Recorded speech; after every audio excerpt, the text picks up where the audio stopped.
Selamat datang kembali di pembahasan mendalam kita. Anda pernah nggak sih lihat keluarga sendiri terus mikir, kok bisa ya mata saya mirip kakek? Atau, kenapa penyakit tertentu kayaknya nurun terus di keluarga? Nah, sumber-sumber yang kita bahas kali ini ngajak kita nyelam lebih dalam ke dunia gen. Ini loh blok bangunan dasar warisan biologis kita. Kita bakal telusuri bareng gimana pemahaman soal gen ini berkembang.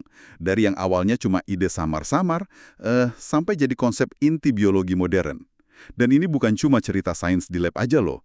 Sumber kita juga nyentuh kisah nyata, kayak perjuangan paman-paman penulis salah satu sumber kita, ada Rajes dan Jago. Mereka punya masalah kejiwaan berat yang kayaknya ada hubungan sama keluarga. Ini ngingetin kita kalau genetika itu dampaknya personal banget. Mari kita bedah lapis demi lapis. Tentu, tentu. Perjalanan ini memang luar biasa ya, dari gagasan kuno soal gimana sifat diwariskan sampai sekarang kita di era di mana kita, wah, mulai bisa ngedit kode kehidupan itu sendiri. Sumber-sumber ini nunjukin gimana konsep gen jadi kunci buat ngertiin bukan cuma cara kerja badan kita, tapi juga evolusi, akar penyakit, bahkan sampai pertanyaan soal identitas dan takdir kita. Yang menarik juga, kayak yang Anda bilang tadi, ide-ide ini kan nggak lahir di ruang hampa. Sejarah genetika itu penuh pergulatan sosial, etis yang rumit gitu. Mulai dari ya bayang-bayang eugenika di masa lalu, sampai dilema teknologi edit gen yang kita hadapi sekarang.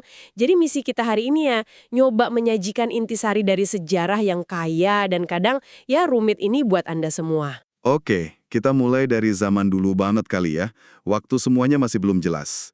Sebelum ada ilmu pastinya, orang kan punya macam-macam ide soal warisan sifat. Ada yang mikir sifat orang tua tuh ya nyampur aja di anak, kayak nyampur cat gitu. Nah terus di abad ke-19, muncul nih seorang biarawan Austria, Gregor Mendel. Dia ngelakuin sesuatu yang beda di kebun biaranya. Eksperimennya pakai tanaman kacang polong kedengarannya simple, tapi temuannya itu, wah, bener-bener ngubah permainan kan? Betul sekali. Mendel ini teliti banget ya kerjanya di tahun 1850-an, 60-an itu. Dia nunjukin sesuatu yang ya bertentangan sama intuisi pencampuran waktu itu. Dia buktiin kalau sifat itu diwariskan dalam unit-unit terpisah yang nanti kita sebut gen. Ada sifat dominan yang nutupin sifat lain, ada juga sifat resesif yang bisa ngumpet tapi muncul lagi di generasi berikutnya. Contohnya kayak tinggi lawan pendek di kacang polongnya. Di silangin pertama, semua tanamannya tinggi. Tapi di generasi kedua, sifat pendeknya muncul lagi. Rasionya matematis, rapi banget. Ini kan langsung bantah teori pencampuran. Meskipun ya ada cerita menarik juga. Hasil kerjanya yang konsisten banget itu sempat bikin orang curiga jangan-jangan dia agak milih data. Walaupun sumber juga bilang cara nyatet data zaman dulu beda. Dan ironisnya karyanya yang sepenting ini sempat dicuekin hampir 35 tahun setelah terbit tahun 1865. Lama banget ya. Sementara Mendel sibuk sama kacang polongnya, di tempat lain di Inggris ada Charles Darwin yang lagi bikin heboh dunia. Bukunya On the Origin of Species terbit tahun 1859. Teori evolusi lewat seleksi alamnya itu kan jelasin gimana kehidupan berubah. Tapi Darwin sendiri ngaku ada satu kelemahan gede di teorinya. Dia nggak tahu persis gimana variasi sifat itu muncul dan diwariskan. Padahal kan itu penting biar seleksi alam bisa bekerja. Tanpa mekanisme ini, teorinya kayak bolong gitu. Dia bahkan nyoba bikin teori sendiri, pangenesis namanya. Iya, panagenesis. Idenya itu partikel gemule dari seluruh tubuh ngumpul di organ reproduksi. Itu usaha Darwin buat nutupin lubang tadi. Tapi ya, nggak terlalu memuaskan, bahkan buat dia sendiri. Ada kritikus namanya Fleming Jenkins, seorang insinyur. Dia cerdas banget nunjukin lemahnya di mana. Katanya kalau warisan itu sifatnya nyampur, sifat baru yang bagus itu bakal cepat encer di populasi. Kayak status cat hitam di kaleng cat putih. Sifatnya malah hilang, bukannya kepilih sama alam. Nah, disinilah kerjaannya Mendel yang sayangnya Darwin nggak tahu, jadi krusial banget nanti. Konsep unit warisan diskrit Mendel yang nggak nyampur itu jawaban buat teka-teki Darwin sama kritik Jenkins. Genetika Mendel nantinya jadi fondasi yang nyempurnain teori evolusi Darwin. Klop banget jadinya. Nah, setelah karya Mendel ditemuin lagi di awal abad ke-20, wah, semangat buat nemuin wujud fisik gen ini langsung membara. Ilmuwan mulai ngintip ke dalam sel. Akhir abad ke-19, Theodore Boveri udah curiga nih. Kromosom, struktur kayak benang di inti sel, itu yang bawa sifat warisan. Terus ada Walter Sutton sama Nettie Stevens yang nguatin dugaan ini. Stevens ini keren. Dia nemuin hubungan kromosom Y sama jenis kelamin jantan di serangga. Tapi lompatan besarnya datang dari lab Thomas Han Morgan sama lalat buahnya yang terkenal itu, Drosophila melanogaster. Bener banget. Morgan di Universitas Columbia, dia awalnya skeptis loh sama Mendel, tapi justru jadi salah satu pembukti terkuatnya lewat eksperimen di fly room-nya itu. Sekitar tahun 1910, dia nemu mutasi langka.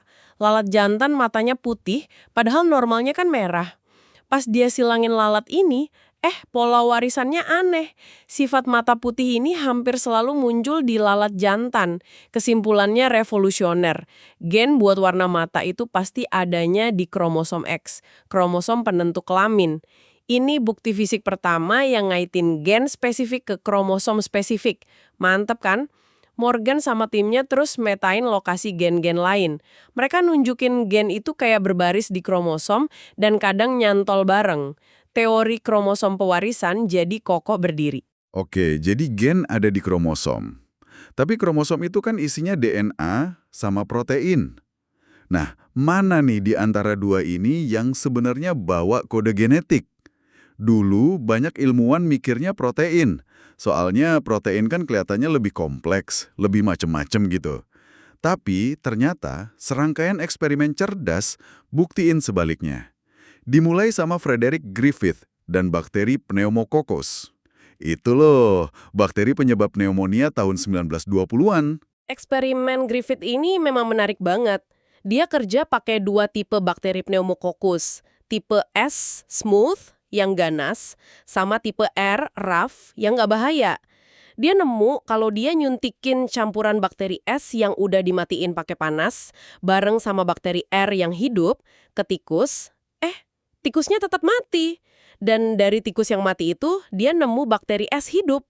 Artinya, ada sesuatu dari bakteri S mati, dia nyebutnya prinsip transformasi, yang bisa ngubah bakteri R jadi S secara permanen dan bisa diwariskan. Pertanyaan besarnya, apa sesuatu itu?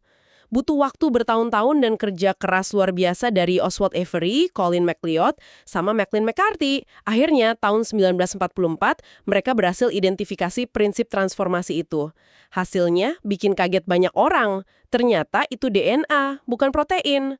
Molekul yang tadinya dianggap bosenin, ini ternyata dia pembawa sandi kehidupan. Wah, nemuin DNA itu materi genetik pasti langsung bikin penasaran lagi kan? Bentuk molekulnya kayak apa sih? Ini nih yang bikin rame, jadi kayak perlombaan ilmiah gitu di awal 1950-an. Ada beberapa kubu utama ya waktu itu. Ada James Watson sama Francis Crick di Cambridge. Terus ada Maurice Wilkins sama Rosalind Franklin di King's College London. Franklin ini ahli kristalografi sinar X yang brilian banget. Dia berhasil dapat gambar difraksi sinar X DNA yang jernih banget. Salah satu sumber bahkan bilang, itu foto sinar X terindah yang pernah diambil. Foto itu yang sering disebut foto 51 memang jadi kunci penting.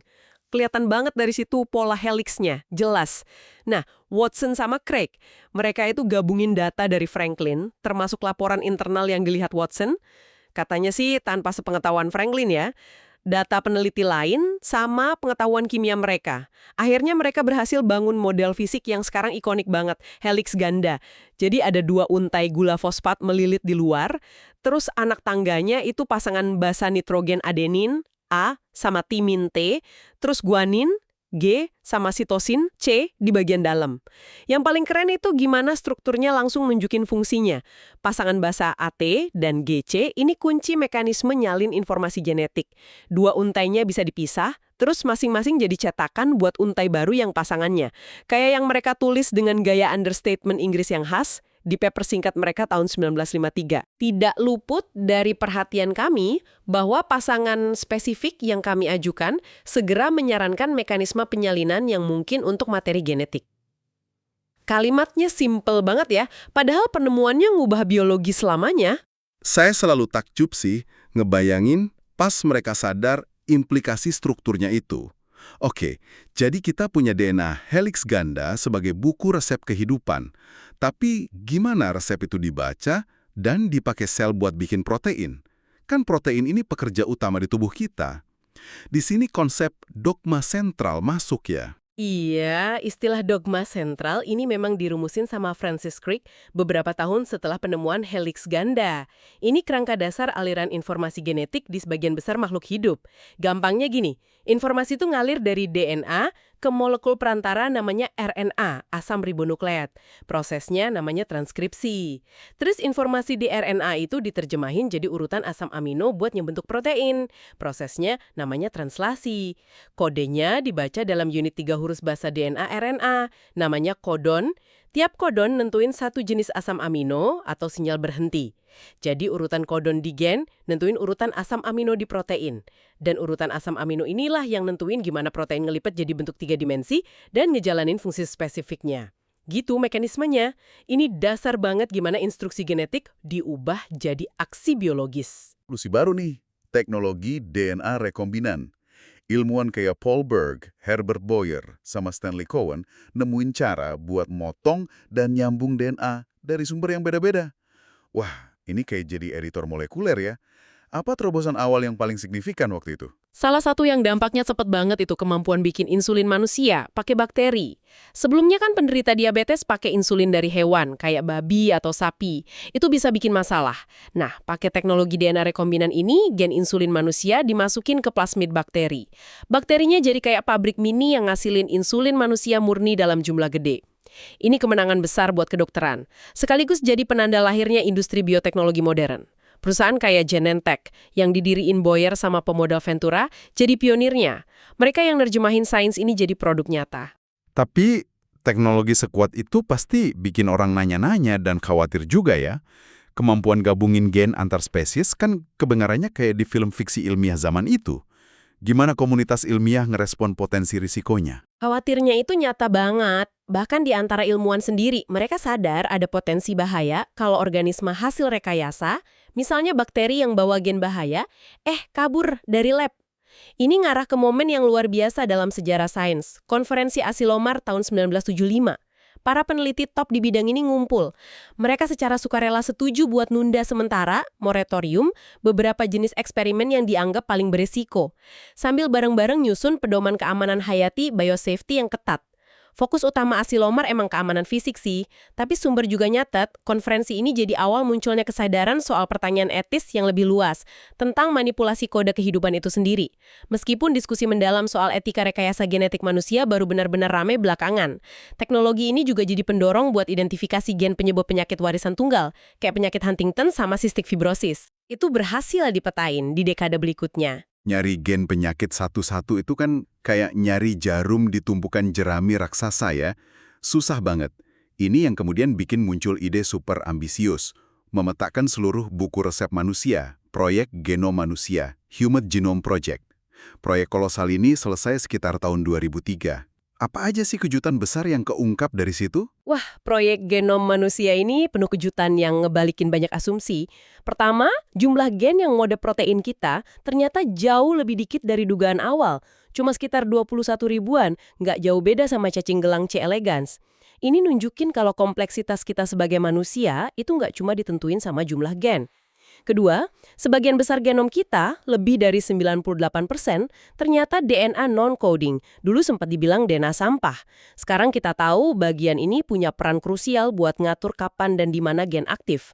Ketiga, yang bikin kita kompleks itu kayaknya lebih ke cara gen-gen itu diatur dan interaksi. Kayak orkestra molekuler yang rumit gitu, bukan cuma daftar alat musiknya aja. Keempat, kita ternyata berbagi banyak banget gen dasar sama organisme lain. Sumber nyebut lebih dari 60% gen penyakit manusia punya sepupu di lalat buah. Ini nunjukin betapa dalamnya hubungan evolusi kita ya. Jadi, bukan cuma urutan huruf A, T, C, G aja yang penting, tapi juga gimana huruf-huruf itu dibaca dan diatur. Ini mungkin ngejelasin kenapa kondisi rumit kayak skizofrenia yang diceritain di sumber soal pamannya penulis Rajesh dan Jagu nggak bisa gitu aja dipetain ke satu gen skizofrenia ya. Persis. Nah, disinilah konsep epigenetika masuk. Epigenetika itu studi tentang perubahan aktivitas gen yang nggak melibatin perubahan di urutan DNA-nya sendiri. Bayangin aja kayak ada penanda atau catatan tambahan yang ditempel di atas teks DNA. Tanda kimia ini kayak metilasi DNA atau modifikasi protein histon pembungkus DNA bisa dipengaruhi lingkungan, gaya hidup, atau pengalaman. Fungsinya kayak saklar on-off atau peredup buat gen. Ini bantu sel nentuin identitasnya, kenapa sel kulit beda dari sel otak padahal DNA-nya sama, dan ngerespon lingkungannya. Studi pada populasi yang ngalamin trauma ekstrim, kayak korban kelaparan musim dingin Belanda, Hunger Winter pas Perang Dunia II, nunjukin paparan kondisi buruk pas di kandungan bisa ninggalin jejak epigenetik yang tahan lama. Nah, apakah jejak ini bisa diwarisin antar generasi? Itu masih jadi area riset yang aktif dan kompleks. Tapi ini jelas nambahin lapisan kerumitan hubungan antara gen, lingkungan, dan kondisi kayak penyakit mental yang dialami Rajesh dan Jagu itu. Genetika aja mungkin nggak cukup ngejelasin semuanya. Perkembangan teknologi kan nggak berhenti ya. Kita sekarang dengar soal terapi gen, upaya buat perbaiki gen penyebab penyakit. Ini sempat ngalamin masa sulit ya, kayak tragedi Jesse Gelsinger di uji coba buat defisiensi OTC tahun 1999. Itu penyakit genetik hati. Tapi kayaknya sekarang mulai ada kemajuan lagi. Betul. Tragedi Gelsinger itu jadi pelajaran pahit banget, tapi itu juga mendorong pengembangan vektor, pembawa gen, yang lebih aman dan metode pengiriman yang lebih baik. Setelah periode introspeksi dan perbaikan teknologi, terapi gen sekarang mulai nunjukin hasil yang sangat menjanjikan buat beberapa penyakit yang disebabin mutasi di satu gen, monogenik. Sumber nyebutin contoh keberhasilan di uji klinis buat hemofilia. Terapi gen berhasil pulihin kemampuan tubuh bikin faktor pembeku darah, jadi pasien nggak perlu suntik rutin lagi. Ini ngasih harapan baru buat banyak pasien penyakit genetik langka. Dan yang paling sering dibicarain belakangan ini nih, teknologi penyuntingan gen, khususnya CRISPR-Cas9. Ini kedengerannya kayak fiksi ilmiah jadi nyata ya. Gimana sih cara kerjanya dan apa implikasi terbesarnya? CRISPR-Cas9 itu pada dasarnya sistem gunting molekuler yang presisi banget. Diadaptasi dari mekanisme pertahanan bakteri. Ini bikin ilmuwan bisa nargetin lokasi spesifik di genom, terus ngelakuin edit, motong, hapus, atau bahkan ganti urutan DNA dengan akurasi yang belum pernah ada sebelumnya. Potensinya buat ngobatin penyakit genetik dengan perbaiki langsung mutasinya tuh gede banget. Tapi ya, kayak Anda bilang, ini juga ngebuka kotak Pandora etis. Pertanyaan krusialnya, sejauh mana kita boleh pakai kekuatan ini? Terutama kalau nyangkut pengeditan di sel reproduksi, germline. Kan perubahannya bakal diwarisin ke semua generasi berikutnya. Eksperimen seorang ilmuwan di Tiongkok tahun 2018 yang ngaku udah ngedit embrio manusia buat kebal HIV, itu micu debat global yang sengit soal batas-batas etika. Di mana batas antara ngobatin penyakit sama ningkatin enhancement kemampuan manusia. Ini wilayah yang kompleks banget dan penuh tanggung jawab. Sungguh ya, perjalanan yang luar biasa.